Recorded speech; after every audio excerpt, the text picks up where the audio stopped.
ফিলিস্তিনের গাজাবাসীর জন্য ত্রাণ নিয়ে যাওয়া গ্লোবাল সুমুদ ফ্লোটিলা নৌবহরে থাকা ১৩টি নৌযান সাগরে আটকে দিয়েছে ইসরায়েলি বাহিনী। আটক করা হয়েছে বহরে থাকা ৩৭ দেশের ২০০ অধিকার কর্মীকে।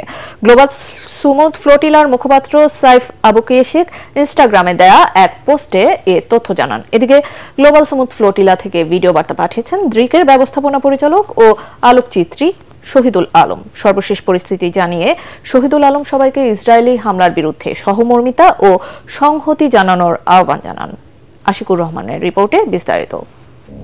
Wake up, it's a long night, darling. Wake up, it's the brightest sky.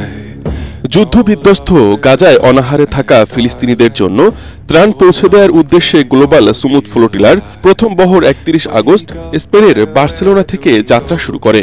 এরপর ১৩ থেকে ১৫ সেপ্টেম্বর তিউনিসিয়া ও ইতালির সিসিলি দ্বীপ থেকে আরও নৌযান এই বহরে যুক্ত হয়।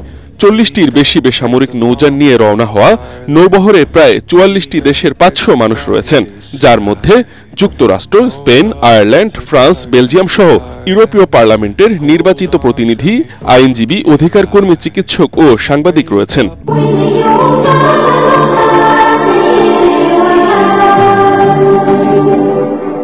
তবে উপকূলের কাছাকাছি যাওয়ার পরেই ঘটে বিপত্তি।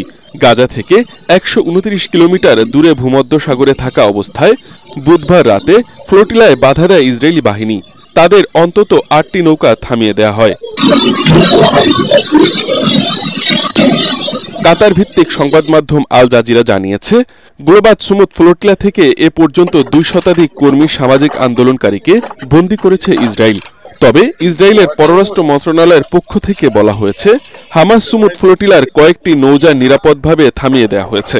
সেগুলোর আরোহীদের ইসরায়েলের একটি বন্দরে নেওয়া হচ্ছে।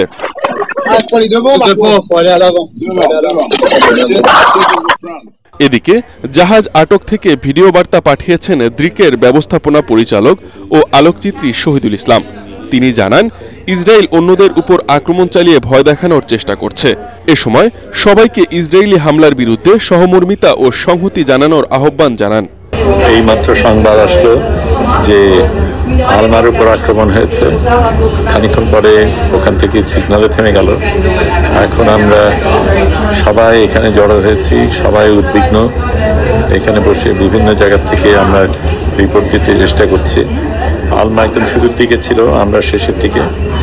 কাজেই আলমার উপর যা হচ্ছে সেটা আমাদের উপরে হবে সেটাই অনুমান করা যায়। সেই কারণে আমাদের জন্য এটা বিশেষ তাৎপর্যপূর্ণ। তবে ইসরায়েলের তীক্ষ্ণ নজর এড়িয়ে এখনও ছুটে চলছে ৩০টি জাহাজ।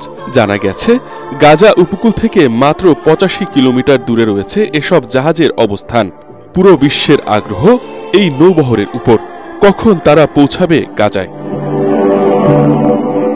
আশিকুর রহমান, এটিএন বাংলা।